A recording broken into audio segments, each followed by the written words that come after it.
ప్రభు నామములో మీకు అందరికీ వందనాలమ్మా. అందరికీ వందనములు. దేవునికి స్తోత్రాలు. హల్లెలూయా. ప్రియమైన సహోదరులారా, ఆదికాండము 1వ అధ్యాయము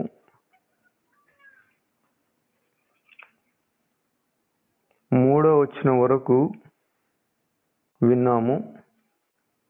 దేవుని ఆత్మ జలములపైన అల్లాడుచుండెను.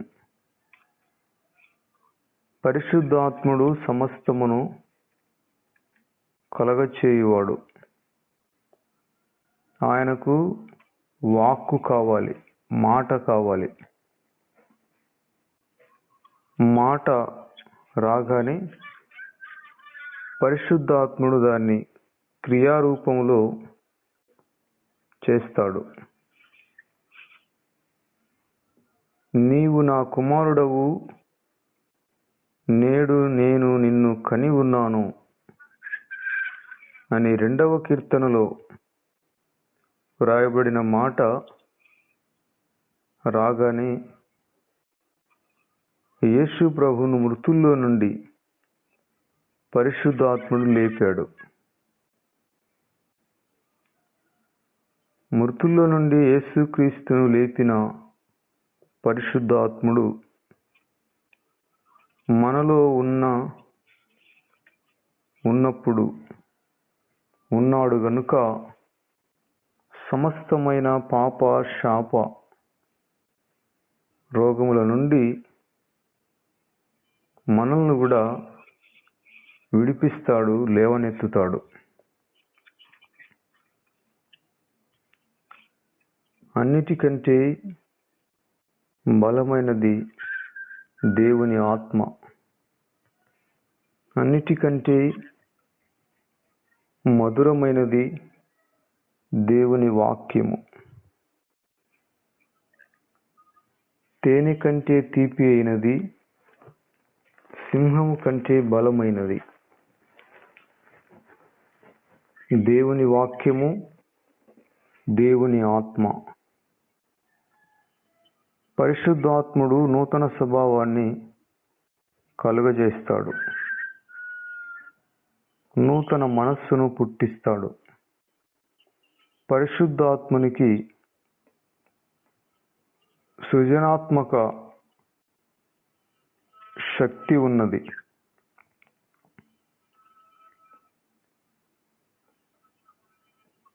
ప్రియమైన సహోదరులారా, దేవుడు ఆత్మ గనుక మనము కూడా ఆత్మలమే. ఈ శరీరము ఆత్మ కోసమే. శరీరం కోసము ఆత్మ కాదు, ఆత్మ కోసమే శరీరం. మన్నైనది వెనుకటి వలనే మన్నైపోతుంది, ఆత్మ శాశ్వతంగా ఉంటుంది. శరీరము కేవలము నిష్ప్రయోజనము, ఆత్మయే జీవింపజేయుచున్నది. శరీర సంబంధులు శరీర విషయముల మీద మనస్సు నుంచుతారు, ఆత్మ సంబంధులు ఆత్మ విషయముల మీద మనస్సు నుంచుతారు. దీన హృదయులు, దీనాత్ములు ధన్యులు, పరలోక రాజ్యము వారిది. ఆత్మ విషయమై దీనులైన వారు ధన్యులు, పరలోక రాజ్యము వారిది. ఎన్నటెన్నటికీ ఆత్మయే ఎన్నటికీ మరుగు కానిది. నిత్యత్వములో అది ఆనందములోనైనా, దుఃఖములో అయినా, అగ్నిగుండములో అయినా ఉండాల్సినది ఆత్మయే. శాశ్వతమైన ఆత్మ సంబంధమైన జీవితం కోసం మనం ఈ లోకంలో వెదకాలి, వెంబడించాలి. ప్రభువైన యేసుక్రీస్తు మాత్రమే నిత్య ఆనందమునకు, నిత్య సమాధానమునకు మార్గమై ఉన్నాడు. ఆయనకు దూరముగా ఆత్మకి నిత్య వేదనా స్థలం ఉంటుంది. అది గాఢాంధకారం. అందుకే శరీరమును చంపేవానికి, శరీరం నశింపజేసేవానికి భయపడవద్దు, ఆత్మను నరకములో నశింపచేసేవానికి భయపడండి అన్నాడు. మనం శరీరంతో ఉన్న ఆత్మ సంబంధమైన జీవితము పట్ల ఎక్కువ శ్రద్ధ కలిగి ఉండాలి. ఈ లోకములో మన జీవిత విధానం మన నిత్యత్వాన్ని మనకు కలగచేస్తుంది. దేవుని పనులన్నీ కూడా శాశ్వతమైనవి. పరిశుద్ధాత్ముడు సమస్తమును కలగచేస్తాడు. ఆదికాండము 1వ అధ్యాయము 3వ వచనంలో దేవుడు వెలుగు కమ్మని పలుకగా వెలుగు కలిగెను. దేవుడు పలకడం ఆలస్యం, పరిశుద్ధాత్ముడు ఆ మాటలను స్థిరపరుస్తాడు. వెలుగు మంచిది అని దేవుడు చూచాడు. దేవుడు వెలుగును చీకటిని వేరుపరచినాడు. వెలుగునకు పగలు అని, చీకటికి రాత్రి అని పేరు పెట్టినాడు. సాయంకాలము ఉదయం అయినందున ఒక రోజు అయింది. మొదటి రోజున దేవుడు వెలుగును కలగచేసినాడు. అప్పుడు చీకటి పగలు అనేది వేరైపోయినాయి. దేవుడు వెలుగై ఉన్నాడు. ఆయన యందు చీకటి ఎంత మాత్రమును లేదు. యేసుక్రీస్తును వెంబడించేవారు వెలుగు సంబంధులు. చీకటి సంబంధమైన జీవితం సాతానీయమైన జీవితం. అది చీకట్లో సంచరించేవారు తాము ఎక్కడికి వెళ్తారో, ఏ ముళ్ళ మీద, ఏ కంపల మీద, ఎక్కడ వారు కాలు పెడతారో వారికే తెలియదు. వెలుగులో నడిచే వారికి సమస్తము తేటగా ఉంటది గనుక పాదాలు తొట్టుపడవు. చీకటికి వెలుగుకి ఏమాత్రము పొత్తు కుదరదు. నిజమైన వెలుగు ప్రభు అయిన యేసుక్రీస్తు. చీకటి రాత్రి కలిగినందున ఒక రోజు అయింది. మరియు దేవుడు జలములనొద్ద ఒక విశాలము కలిగి ఆ జలములను ఈ జలములను వేరుపరచునుగాక అని పలికినాడు. అంతే. ఆకాశము కలిగినది. మొదటి రోజున పగలు రాత్రి కలగజేసినాడు. రెండవ రోజున ఆకాశమును కలగజేసినాడు. మూడవ రోజున భూమిని చేసినాడు.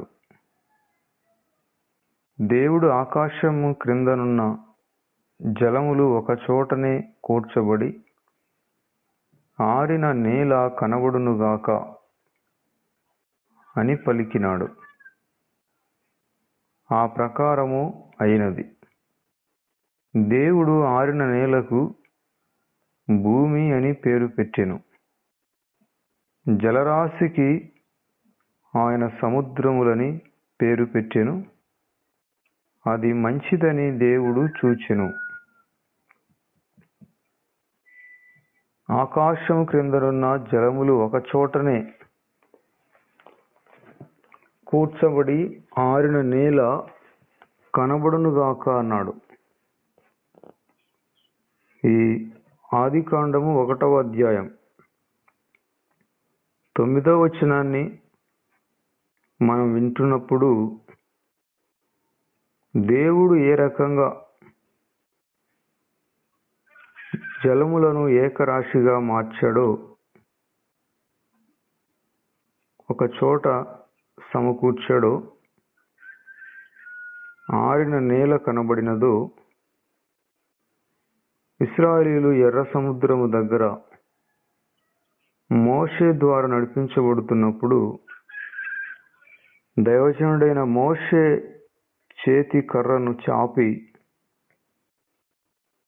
ఎర్ర సముద్రాన్ని ఆరిన నేలగా మార్చినట్లుగా మనం చూడగలం. ప్రభువు చెప్పాడు, నీ కర్ర చాపి ఎర్ర సముద్రాన్ని ఆరిన నేలగా మార్చమని మోషే గారికి చెబితే, ఆ పొంగి పొర్లే ఎర్ర సముద్రము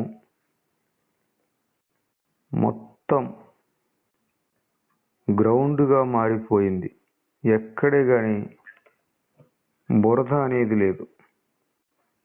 ఆరిన నేల, పొడి నేల, మైదానము అని బైబిల్లో దాన్ని రాశారు. మైదానం, గ్రౌండ్. ఏదైనా ఆటలు ఆడాలంటే ఫుట్బాల్ కానీ, హాకీ కానీ, క్రికెట్ కానీ ఆడాలంటే ఎక్కడ కూడా బురద ఉండకూడదు. ఆరిన నేల మైదానముగా, గ్రౌండ్గా మారిపోయింది. అక్కడి నుండి సముద్రము అటుపక్క ఇటుపక్క గోడ వలె ద్రవ పదార్థం ఏమైందంటే ఘన పదార్థముగా మారిపోయింది. గోడలుగా నిలబడిపోయినాయి నీళ్లు. ఆ రోజున ఆదిలో దేవుడు ఆకాశం క్రిందనున్న జలములకు ఆజ్ఞాపించాడు, నువ్వు ఒక్క చోటనే కూర్చబడి ఆరిన నేల కనబడునుగాక అన్నాడు. అంతే, భూమి కనబడింది. ఆరిన నేలకి దేవుడు భూమి అని పేరు పెట్టాడు. జలరాశికి సముద్రాలని పేరు పెట్టాడు.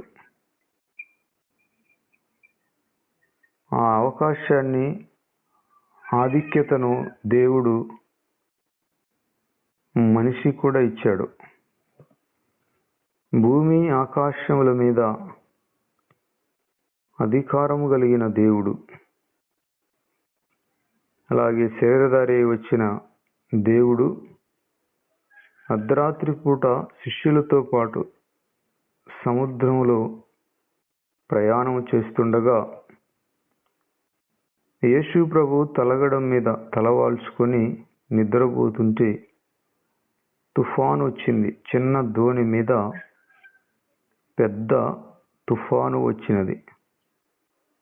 శిష్యులు ప్రయత్నం చేశారు కానీ ఇంకా తుఫాను, గాలి, అలలు ఎక్కువైపోయినాయి. ఇంకా విధిలేని పరిస్థితిలో వారు యేసు ప్రభువుని లేపారు. బోధకుడా, నీవేళ నిద్రించుచున్నావు, మేము నశించిపోతున్నాము, నీకు చింత లేదా అని లేపారు ఆయన్ని. ఆయన లేచి గాలిని, సముద్రమును మిక్కిలి నిమ్మలముగా ఉండమని ఆజ్ఞాపించాడు. అంతే, ఒక్క మాటకే గాలి, సముద్రము, తుఫాను ఆగిపోయింది. వారు అనుకున్నారు, ఈయన ఎవరో, ఈయన ఆజ్ఞాపించగానే గాలి, సముద్రము, తుఫాను కూడా లోబడుచున్నవి అని వారు భయపడ్డారు ఆయనకి. ప్రియమైన సహోదరులారా, దేవుడికి ఎటువంటి ఆధిక్యత ఉన్నదో ఆయన మీద ఆధారపడిన, ఆయన వైపు చూచే ప్రతి విశ్వాసులకి కూడా అదే ఆధిక్యతని ప్రభు ఇస్తాడు. అదే ఆధిక్యతని ప్రభు ఇస్తాడు. మన రోల్ మోడల్ దేవుడే, ప్రభు అయిన యేసుక్రీస్తే. యు ఆర్ గాడ్స్ అన్నాడు 82వ కీర్తనలో. దేవుని సమాజములో దేవుడు నిలిచి ఉన్నాడు, దైవముల మధ్యను ఆయన తీర్పు తీర్చుచున్నాడని దేవుడు అనే చోట big letter G O D, God, big G ఉంటుంది. దైవములు అనే చోట స్మాల్ జిఓడి ఎస్ ఉంటుంది. అంటే దేవునికి ఎటువంటి ఆధిక్యత ఉన్నదో ఈ లోకంలో విశ్వాసులకు కూడా అటువంటి ఆధిక్యతని ప్రభు ఇచ్చాడు. దేవుడు ఆయన ఎప్పుడూ ఉంటాడు, శరీర సంబంధులు ఎప్పుడూ ఉండలేరు. అయితే బ్రతికినంత కాలం దేవుని సామర్థ్యము, దేవుని బలముతో సమస్యల మీద మనం అధికారం చలాయించవచ్చు. సమస్యల మీద మనం అజమాయిషీ చేయవచ్చు. యేసు ప్రభు 33.5 సంవత్సరాలు ఈ లోకంలో జీవించాడు. నీ సేవకుని దినములు ఎంత కొద్దివాయెను అని రాయబడిన ప్రకారం ఆయన యవ్వన కాలంలోనే ఈ లోకాన్ని విడిచాడాయన. పవిత్రమైన పుణ్య కార్యాన్ని చేశాడు. యేసు ప్రభువుకి బాల్యం ఉంది, యవ్వనం ఉంది, కానీ వృద్ధాప్యము లేదండి. మొదటి ఆదాముకి బాల్యము లేదు, యవ్వనం ఉంది, వృద్ధాప్యం ఉంది. కడపటి ఆదామైన క్రీస్తునకు బాల్యం ఉన్నది, యవ్వన కాలం ఉన్నది, వృద్ధాప్యము లేదు. మనకైతే బాల్యము ఉన్నది, యవ్వన కాలం ఉన్నది, రేపు వృద్ధాప్యము కూడా ఉంటుంది. నిన్న నేడు రేపు మారని దేవుని కృప మనకు చాలు. ప్రియమైన సహోదరులారా, పౌలు గారు మాట్లాడుతూ, అట్టివారికి శరీర సంబంధమైన శ్రమలు కలుగును, మీకు అవి సంభవింపకుండా నేను కోరుకుంటున్నాను అని పౌలు గారు అన్నాడు. ఈ శరీర సంబంధమైన శ్రమలు, వివాహము చేసుకోవటం వలన పలు రకాలైన సమస్యలు వస్తాయి. అయినా వాటన్నిటి నుండి మీరు ఆరిన నేల మీద నడిచిపోయినట్టు నడిచిపోతారు. ఆయన మార్గము సముద్రములో ఉండెను, ఆయన త్రోవలు జలముల మీద ఉండెనని, జలప్రవాహములు వరదలు నన్ను చుట్టుకొని ఉన్నవి అని దావీదు మహారాజు పాట పాడతాడు. ఈ శ్రమలు అనేవి వరదల వంటివి. నీ జల ప్రవాహదారుల ధ్వని విని కరడు కరడున నా హృదయము పిలుచుచున్నది. సమస్తమైన ఈ వరదలు, సమస్యలనే వరదల నుండి ప్రభు ఆరిన నేలలో మనల్ని నడిపిస్తాడు. అప్పుడైనా ఇప్పుడైనా మరెప్పుడైనా దేవుడు దేవుడే. ఆయన మాట స్థిరమైనది, శాశ్వతమైనది. దేవుని వాక్యము నిత్యము నిలుస్తుంది. ప్రియమైన సహోదరులారా, సమస్యలనే సుడిగుండాన్ని, జలప్రవాహాన్ని ఆరిన నేలగా మారుస్తాడు. అక్కడి నుండి నడిపిస్తాడు. నీవు జలములలో నడిచి వెళ్ళినప్పుడు అవి నీ మీద పారవు. వాటిని దాటుకొని వెళ్తావు. అవి నిన్ను ముంచజాలవు అని యెషయా గ్రంథంలో చూడగలం. వరదలు ఎలుగెత్తెను, యెహోవా వరదలు ఎలుగెత్తెను అని దావీదు మహారాజు దేవునికి మొరపెడతాడు. జలములలో బడినే వెళ్ళినా అవి నా మీద పారవు. అగ్నిలో నేను నడచినా జ్వాలలు నన్ను కాల్చ జాలవు. హల్లెలూయా, హల్లెలూయా. 69వ కీర్తనలో, దేవా, జలములు నా ప్రాణం మీద పొర్లుచున్నవి, నన్ను రక్షింపుము. నిలుక ఇయ్యని అగాధమైన దొంగ ఊబిలో నేను దిగిపోవచ్చున్నాను. అగాధ జలములలో నేను దిగబడి ఉన్నాను. వరదలు నన్ను ముంచివేయుచున్నవి. నేను మొరపెట్టుట చేత అలసి ఉన్నాను. నా గొంతుక ఎండిపోయెను. అగాధమైన జలములలో నేను దిగబడి ఉన్నానయ్యా, నన్ను లేవనెత్తమని దావీదురాజు ప్రార్థన చేసినాడు. వరదలు వరదలు నీటి వరదలు నన్ను ముంచనీయకుము. అగాధ సముద్రము నన్ను మింగనీయకుము. గుంట నన్ను మింగనీయకుము. ప్రభువా, అనుకూల సమయమున నేను నిన్ను ప్రార్థన చేస్తున్నాను. నీ కృపా బాహుల్యమును బట్టి, నీ రక్షణ సత్యమును బట్టి నాకు ఉత్తరమిమ్ము. నేను దిగిపోకుండా ఊబిలో నుండి నన్ను తప్పించుము. నా పగవారి చేతిలో నుండి, అగాధ జలములలో నుండి నన్ను తప్పించుము. మనకు కలలో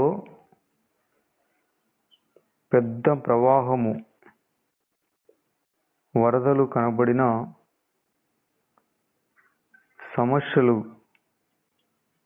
సమస్యలకు సాదృశ్యం అది. అమ్మో, ఇంత భయంకరంగా నీరు ప్రవహిస్తుంది, నేను దాటుకుని వెళ్ళగలనా అని మనం కలలో భయపడతాం. అంటే శ్రమలు అనేవి ఆ విధంగా ప్రవాహములాగా మనకు అడ్డుపడడానికి చూస్తాయి. దేవుడు తన వాక్కునిచ్చి ఆ ప్రవాహాన్ని ఆరిన నేలగా మార్చి ఆ ప్రవాహములను దాటుకొని వెళ్ళినట్లుగా మనలను నడిపిస్తాడు. ప్రియమైన సహోదరులారా, దేవుడు ఎన్నటికీ మారనివాడు. మార్పు లేదు ఆయనకి. 3వ రోజున ఆయన ఆరిన నేలగా మార్చాడు. సముద్రాన్ని భూమిని వేరుపరిచాడు. భూమి క్రింద జలములు ఉన్నవి. ఈ భూమికి పునాదిని నీళ్ల మీద ఆయన వేశాడు. ఈ మానవులు చేసే ప్రతి పనులు దేవుడు ముందుగానే ఆయన చేశాడు. ఆయన డాక్టర్, ఆయన ఇంజనీర్, ఆయన శాస్త్రవేత్త, ఆయనలో సమస్తమైన పరిజ్ఞానం ఉంది. జ్ఞానమునకు ఆధారం ఆయనే. సకల శాస్త్ర ప్రవీణతకు ఆధారము ఆయనే. జ్ఞానాధారము నేనే, పరాక్రమము నాదే. నా వలన మీరు సమస్తము మీద ఏలుబడి చేస్తారు అన్నాడు. భూమి ఆకాశములను ఆయన వేరుపరిచినాడు. ఆరిన నేలకి భూమి అని పేరు పెట్టాడు. జలరాశికి సముద్రములని పేరు పెట్టినాడు. మంచిది అని ఆయన చూచాడు. దేవుడు గడ్డిని, విత్తనములిచ్చు చెట్లను భూమి మీద తమ తమ జాతి ప్రకారం తమలో విత్తనములు గల ఫలమిచ్చు చెట్లను, వృక్షములను, ఫల వృక్షములను ఆయన కలుగజేసినాడు.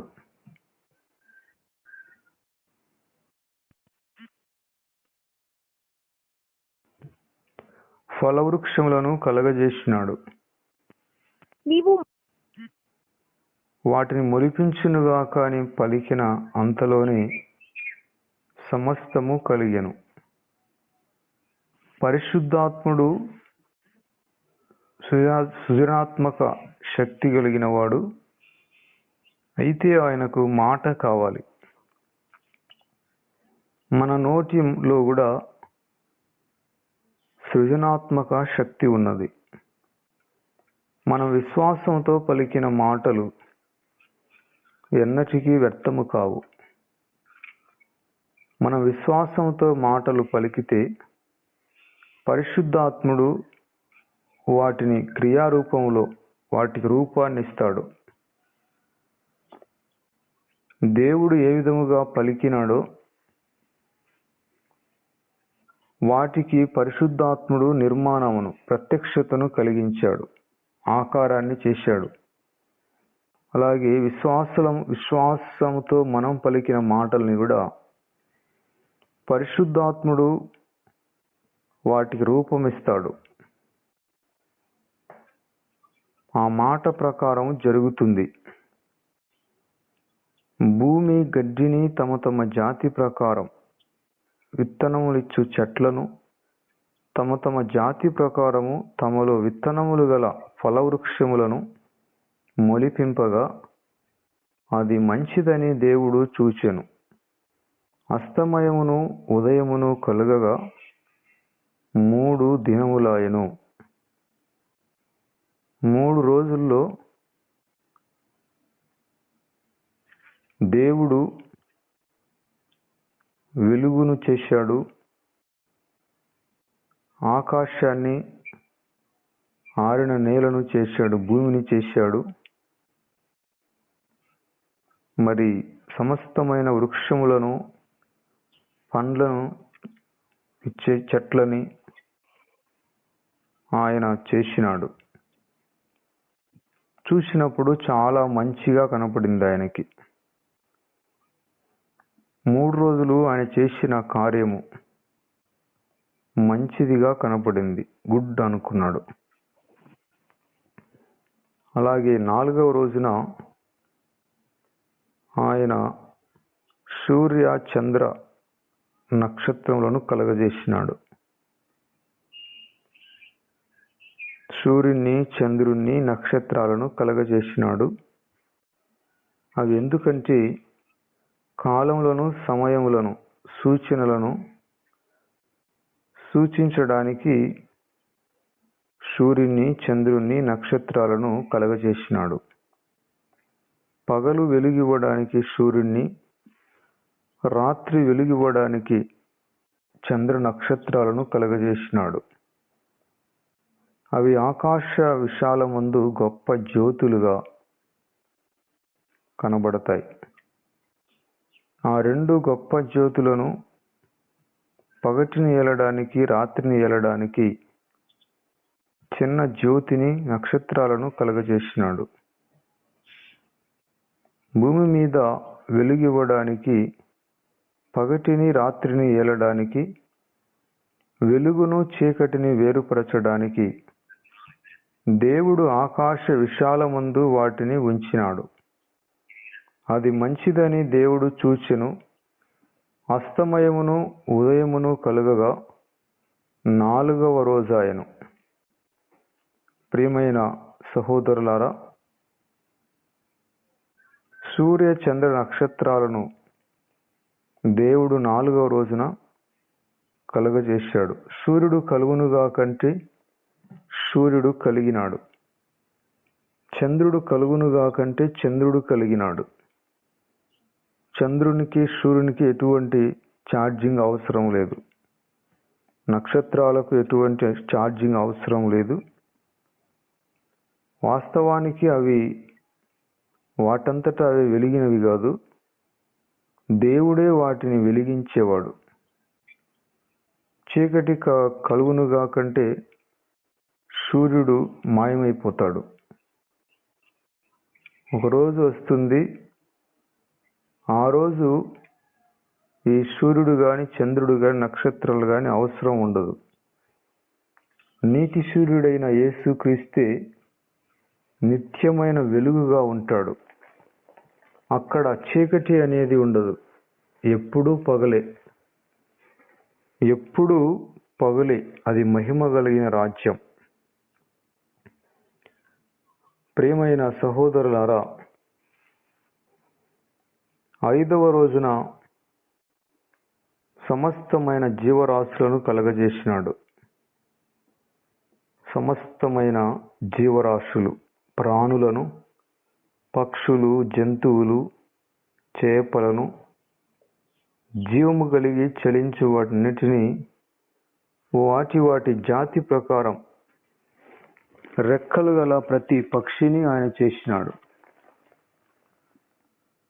ఆదికాండము 1వ అధ్యాయం 22వ వచనంలో దేవుడు వాటితో అన్నాడు, మీరు ఫలించి అభివృద్ధి పొంది సముద్ర జలములలో నిండి ఉండుగాక అని చెప్పినప్పుడు వాటిని ఆశీర్వదించినాడు, వాటిని దీవించినాడు. అప్పుడు 5వ రోజు అయింది. కేవలము మాట చేత వీటన్నిటినీ ప్రభు కలుగచేసినాడు. ఆయన పలికే మాట ఆకార రూపంలో ప్రత్యక్షమవుతూ ఉన్నది. అయితే మానవుణ్ణి దేవుడు మాట చేత కలగచేయలేదు, తన చేతులతో నిర్మించాడు. మానవులమైన మనమందరము దేవుని చేతి పని. 6వ రోజున మనం అందరం కూడా, అంటే మనుష్య జాతి, ఆదాము హవ్వలను ప్రభు ఆదాముని చేశాడు, మనిషిని చేశాడు. దేవుడు వాటి వాటి జాతి ప్రకారం జీవము గల వాటిని, అనగా వాటి వాటి జాతి ప్రకారం పశువులను, పురుగులను, అడవి జంతువులను పుట్టించుగాకని పలికెను. ఆ ప్రకారమాయను. దేవుడు ఆయా జాతుల ప్రకారము అడవి జంతువులను, ఆయా జాతుల ప్రకారము పశువులను, ఆయా జాతుల ప్రకారం నేలను ప్రాకి ప్రతి పురుగును చేసినాడు. అది మంచిదని దేవుడు చూచెను. దేవుడు మన స్వరూపమందు మన పోలిక చొప్పున నరులను చేయుదము. 1వ అధ్యాయము 26వ వచనం. మన స్వరూపమందు మన పోలిక చొప్పున మన అంటున్నాడు. అంటే ఇక్కడ తండ్రి, కుమార, పరిశుద్ధాత్మ దేవుడు, త్రిత్వమైన దేవుడు, త్రియేక దేవుడు, ట్రినిటీ గాడ్ ఇక్కడ ఉన్నాడు. మన స్వరూపమందు మన పోలిక చొప్పున నరులను చేయుదము అన్నాడు. అందుకే వారు సముద్రపు చేపలను, ఆకాశ పక్షులను, పశువులను, సమస్త భూమి మీద ప్రాకే ప్రతి జంతువును ఏలుదురుగాకని పలికెను. దేవుడు తన స్వరూపమందు నరుని కలుగజేసెను. దేవుని స్వరూపమందు వాని కలుగజేసెను. స్త్రీనిగాను పురుషునిగాను వారిని కలుగజేసెను. దేవుడు వారిని ఆశీర్వదించెను. ఎట్లనగా, మీరు ఫలించి అభివృద్ధి పొంది విస్తరించి భూమిని నిండించి దాన్ని లోపరుచుకోండి. సముద్రపు చేపలు, ఆకాశ పక్షులు, భూమి మీద ప్రాకే ప్రతి జీవిని ఏలండి అని దేవుడు వారితో చెప్పినాడు. దేవుడు ప్రతి విత్తనములిచ్చే చెట్టుని, వృక్ష ఫలములను, వృక్షమును మీకిచ్చి ఉన్నాను, అవి మీకు ఆహారమైతాయి.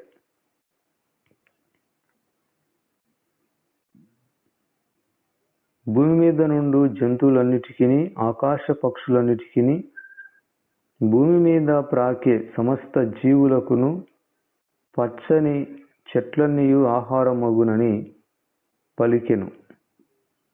ఆ ప్రకారం ఆయను. దేవుడు తాను చేసినది యావత్తును చూచినప్పుడు అది చాలా మంచిదిగా ఉండెను. అస్తమయమును ఉదయమును కలుగగా 6వ దినమాయెను.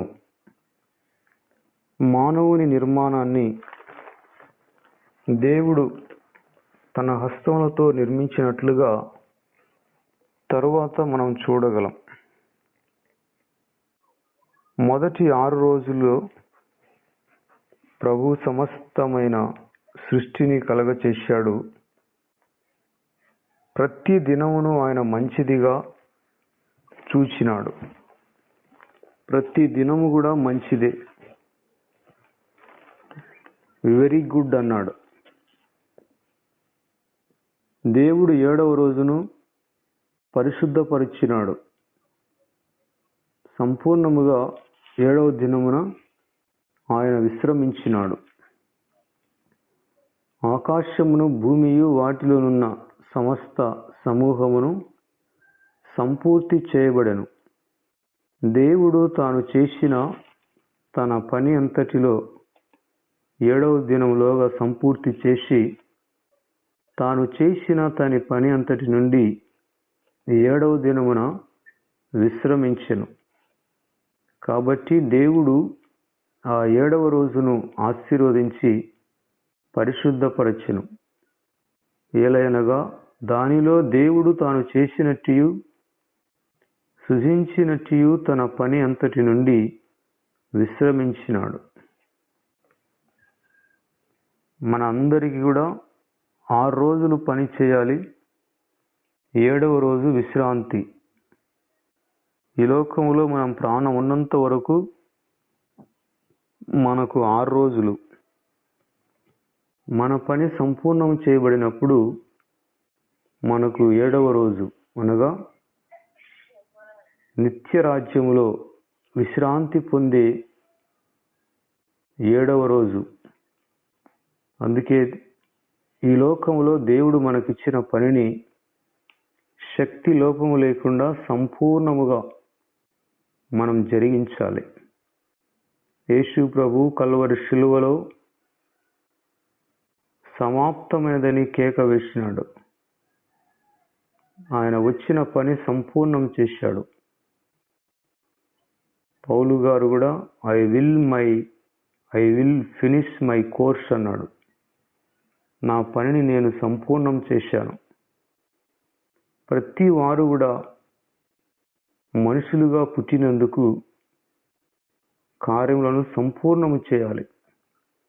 ప్రశాంతంగా ఈ జీవితాన్ని ముగించాలి విజయపు కేకతో. 6 రోజులు కష్టపడి పని చేయాలి. విశ్రాంతి అనేది ఈ లోకంలో మనకు లేదు. దేవుని ప్రజలకు విశ్రాంతి నిలిచి ఉన్నది. ఈ లోకము మనకు విశ్రాంతి స్థలము కాదు. ఈ లోకంలో ఉన్నంత వరకు మనము కష్టపడి పని చేస్తూనే ఉండాలి. 7వ రోజు అనేది నిత్య విశ్రాంతిని కలగచేస్తుంది. ప్రియమైన సహోదరులారా, దేవుడు ఈ మాటలను దీవించునుగాక. ఆమేన్, ఆమేన్. ప్రేమగల పరమ తండ్రి, మీకు వందనాలు, స్తోత్రాలు నాయనా. మీరు 6 దినములలో సమస్తమైన సృష్టిని కలగచేశారు. మీరు సంపూర్ణముగా మీ పని సంపూర్ణం చేశారు. 7వ రోజును పరిశుద్ధపరిచారు. మేము కూడా మాకు శక్తి లోపము లేకుండా 6 దినములు కష్టపడి నిత్య విశ్రాంతి దినం 7వ రోజులో మేము సంపూర్ణముగా విజయపు కేకతో రావడానికి మాకందరికీ కష్టపడి పనిచేసే మనస్సును, నైపుణ్యమును దయచేయండి. మీ ఆత్మ సన్నిధి నడిపింపు మాకు తోడుగా ఉంచండి. శక్తి చేత, బలము చేత కాదు, నా ఆత్మ చేతనే సమస్త కార్యములు జరుగుతాయని ఆ లేఖనాన్ని మా జీవితాల్లో నెరవేర్చండి అయ్యా. ప్రభువా, మీకు వందనాలు. తండ్రి, మేము ఫలించాలి, అభివృద్ధి పొందాలి, విస్తరించాలి, భూమిని నిండించాలి, దాన్ని లోపరుచుకోవటం మీ చిత్తమై ఉన్నది. మీ ప్రణాళిక ప్రకారము మేము వర్ధిల్లునట్లుగా ఆశీర్వదించమని నజరేయుడైన యేసుక్రీస్తు నామములో అడుగుచున్నాము తండ్రి. ఆమేన్, ఆమేన్. అందరికీ వందనాలుమా. దేవునికి స్తోత్రాలు.